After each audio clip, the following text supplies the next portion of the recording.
మనం అనుకున్నటువంటి మంచి స్నేహితులలో రోసెల్లా గ్రిఫన్ ఒకరు. ఇక్కడ వారు కొందరు కొత్తవారు ఉండవచ్చు. మద్యపానాన్ని సేవించే ఒక యవ్వనస్తురాలు ఆమె.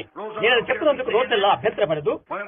ఇక్కడ ఆమె ఇండియాలోని ప్రసంగ వేదికపైకి వచ్చినప్పుడు మీరు ఎక్కడైనా దౌర్భాగ్యాలు చూసినట్లయితే అలాంటి వారు ఆమె పక్కరు. కళ్ళు మూతలబడే త్రాగుబోతు. చికాగోలో నలుగురు వైద్యులు ప్రతి ఒక్కరూ ఆమెను విడిచిపెట్టారు. అయితే ఒక రాత్రి ఆమె కూటానికి వచ్చిన తర్వాత పరిశుద్ధాత్మ ఆమె జీవితాన్ని ప్రత్యేకపరిచినది. అంతటితో అది నిష్క్రమం అయిపోయేది. ఆ వైపు చూడండి, 30 సంవత్సరాలు అయింటాయని అనుకుంటాను.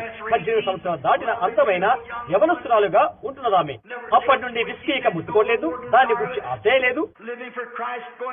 క్రీస్తు కొరకు జీవిస్తూ వీధి వీధుల్లో దేవుని మహిమాత్మకై సాక్ష్యమిస్తూ త్రాగుబోతుల మధ్య అలాంటి వారి మధ్య చికాగోలో ప్రభు కొరకు పనిచేస్తున్నది.